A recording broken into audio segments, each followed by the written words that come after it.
Okay, folks, I'm ready and I'm back.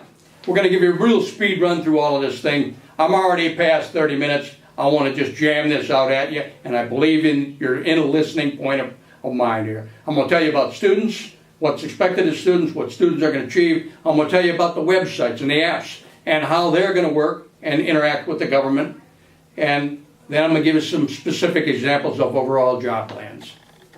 All right, now students, any students' expectations and criteria for this program, any student, any age, employed, retired, unemployed, any race, any gender, can be acceptable if they can pass a background check, only if someone demands one. So 99 times out of 10, the things you're saying are good enough, you're not even going to get a background check. Yeah, you could be required to take a drug test. But guess what? Not if you're saying the right things and you're sounding like you want to learn something. It could be at your drug test, could be at your expense. Big deal. You'll never see it. You must be able to, this is very important, you must be able to clearly communicate your goals and expected outcomes to these videos that will be made by these websites of your video resume. The ability to communicate to a fellow workforce is important because no one wants to put time, money, or their reputation at stake when it will affect their teaching ability reflection at the next level a student tries to achieve. In other words, they get a bad rep out of something you do bad. This business and employer criterion is not the government's. It's a business criteria. It's the same as kind of criteria you'd get if you're going out to look for a job. So, honesty and integrity are an absolute requirement. You have to be able to communicate that honesty and integrity on the website personally. So teachers and business people and corporations won't be victims of hardware or software theft or personal injury.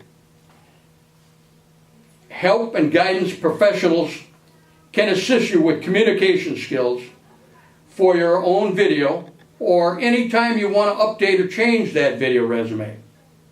Early on in the student's experience, these websites, a student will simply scroll through many different small business plans overviews and find the one that they like, click on it, and get a personal response and even a deeper look at a step-by-step success plan, personally by another expert in that field. The government does very little in this. Money for stuff dictates everything in this. Teachers are actively going to seek out students in their area. They will want to teach them with anyone that they believe will hang in there so that each achieves agreed upon result in what they're going for.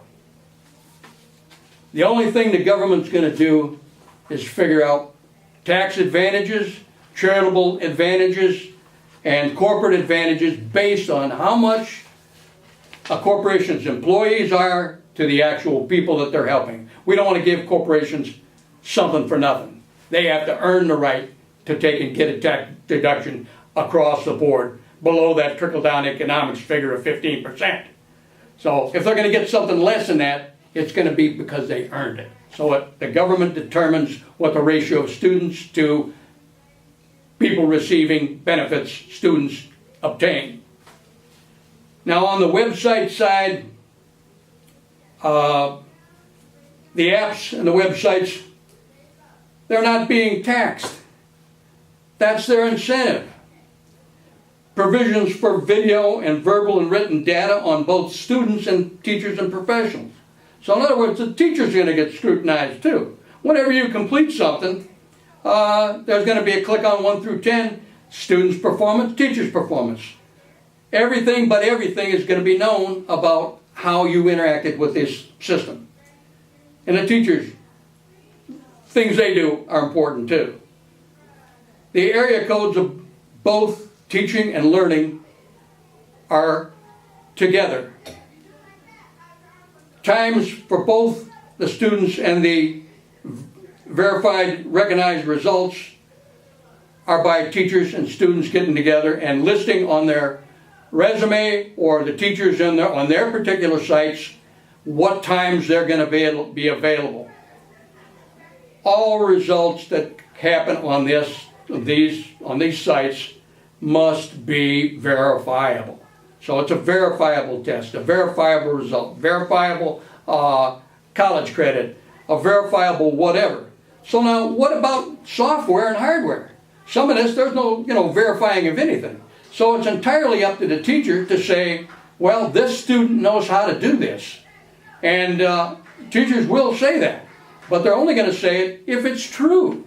So if you definitely learn a piece of computer hardware, a GPU graphics card or something, or a 3D design program, believe me, you're going to know how to do it, because the next teacher that comes along the line, your reputation as a teacher for that particular aspect of helping that student that particular time, the next teacher along the line expects that everything that's on the resume of this student is true.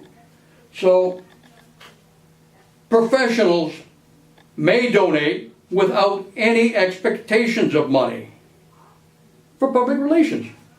Or they may donate with charitable tax deductions.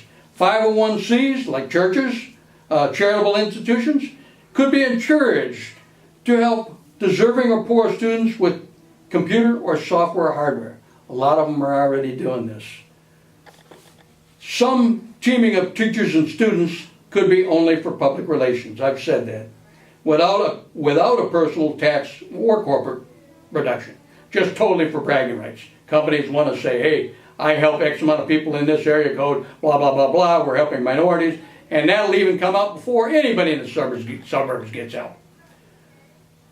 Rate counts of students helped by corporations wanting a corporate tax rate below 15% corporate rate would be one of the only government decisions in these apps and websites. Students and teachers agree to not involve the government at all, they can still do cash for services, can still be possible. And sometimes that'll alleviate the fear factor of a potential person who's sharing software that's expensive with a student that he's not completely ready with. That's possible. Takes the fear factor out of a hookup. Corporate businesses that are that teach and employ and aid in paying down a student's pre-existing college loan debts would get the biggest deductions, but of course it's going to be at the ratio of students to that corporation's employees. This must be determined by the government. There will be a commitments rating system on the app sites for both teachers and students for work ethics, attitudes. Just click on it and you can see what the teachers think and what you think. I'm going to give you a real quick history lesson here. In the past, circa 1948, FDR really started socialism. Initially, it was to bring an end to a long, depressed economy. As always, there are always those who can't wean themselves from a spoon-feeding and progress to individual self-dependent living. These low-hanging fruit people and a dependent-dominated system of government that just perpetuates from year to year keeps the same old stuff going on and on and on. Work and education ethic vary in different societies. Asians don't need a written invitation to produce or succeed on their own. Dictatorships or communism, the threat of life or death, motivates absolutely. And if you're going to get shot, you're going to do something. So in China, a top-down driven world dominance doesn't deal with regulations aimed at public safety. So they beat the U.S. because they steal patents, foreign technology, and dehumanize people. Just dehumanizing people just isn't a priority for these guys. So we have to compete with these countries. We want a strong capitalist society. And money for goods and services and a new economical powerhouse is what we want. United States to be a true economic powerhouse. Everything else happens from there. Now I want to give you some business plan scenarios for millennials, women, for minorities, and for high-tech, high achievers. I don't know if I've got time for this, but boy, I'm going to try. For women, I've already ran by the women one. Just an example. It was the Wacom Cintiq Adobe Photoshop Suite art courses, and that 60 to 100 grand a year out of your own house. For minorities and maybe anybody else, it's tough, but I'm into 3D design. SolidWorks 3D design is one of about 100 3D design programs out there. A lot of you may know AutoCAD, or at the very, very top end, something like CATIA 6. It's also the same folks that make SolidWorks. You can learn SolidWorks. It's high school drafting, you're just doing it in 3D. It's mostly just inventorying stuff, the drop downs, what do they mean, what are the figures that are alongside of your mouse when you're moving across the screen, and solid professor teaching tutorials will give you a way to do that you can learn on your own. You got a monitor, you got a computer with a screen, you do your designs on the computer with the screen. You say, hey, I got a problem here. You push an icon on the screen on your computer, and whammo, bammo, you're over to Solid Professor. You scroll through the lesson you need, and it's done. You go back to your screen, you say, now I know what to do. Bam, boom, bam, boom, bam. You run into another problem, you go back to SolidWorks or Solid Professor and do the same thing over and over again until you take and learn SolidWorks. You get that CSWP. Now, with 3D design, you can do all kinds of things. Pattern making, mold making. I'm going to give you a good fun one. This is a fun example. And it's done a little bit out there, so you may know of it. A guy has SolidWorks, he's got it at his home.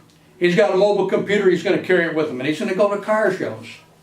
And he's got one other piece of gear. They're not cheap.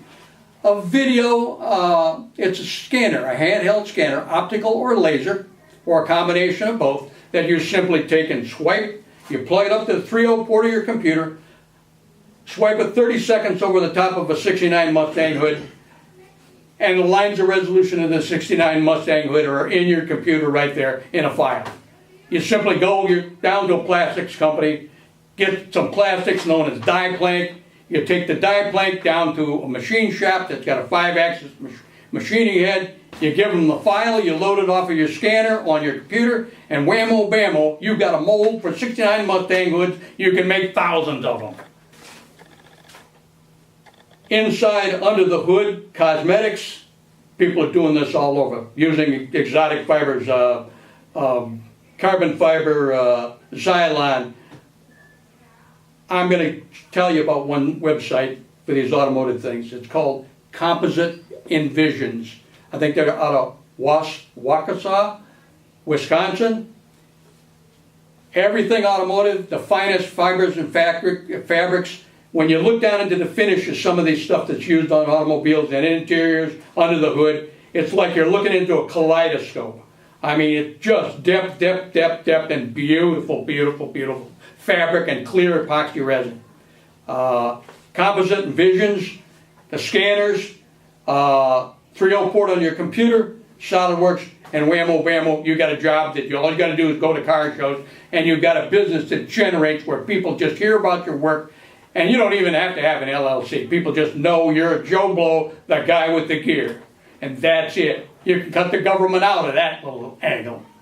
And I'm not a fan of the government either. We want to make the government do what we want them to do, not what they want to do. So, also, just so you can perfectly position yourself for success. I'm an old guy. I know a lot of things. I know of. I don't have to know everything, but I know of a lot of things.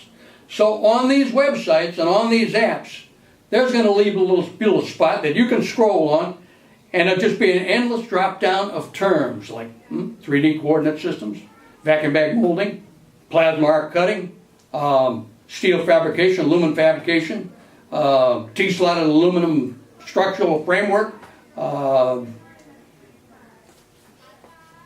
kinds of things. All you have to do is just research those, just know of them.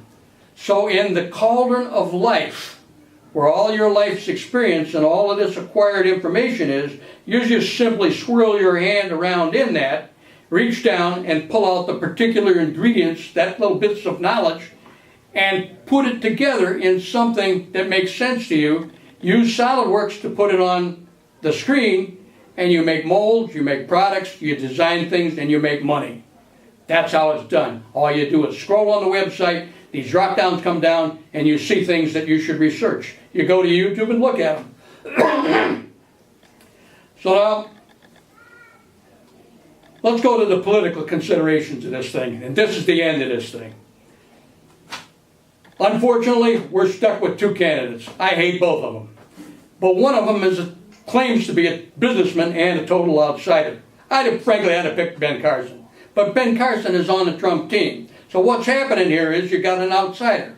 Let's make him prove that he is an outsider. I want you to be thumbs up on this video. I want you to do the Facebook and the Twitter end of it. Or go to your own Instagram. But get the word out that this is a way for you to have the American dream at your fingertips.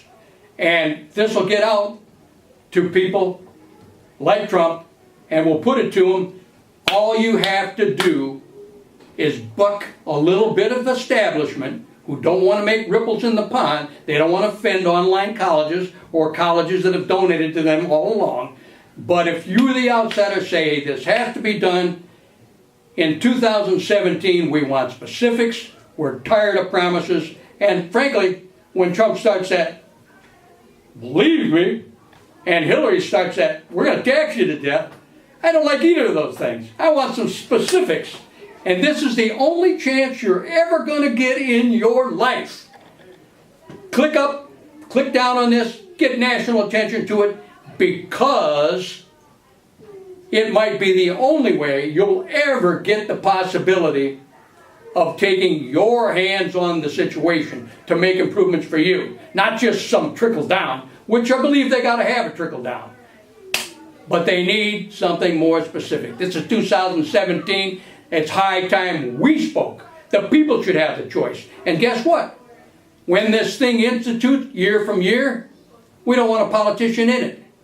We want this public, straight up vote to continue the program or not to continue the program. No way is stopping it. The only way that the government can stop this thing is pull the funding from the websites that they don't get no more tax exemption. But even then, this thing might be so successful at that point, even if the government pulled the plug on the no taxation for these websites, it might be very possible that traditional colleges, websites, and everybody else that advertises for all this thing, it may be monetarily effective for them to take and do it on their own, and they won't even need the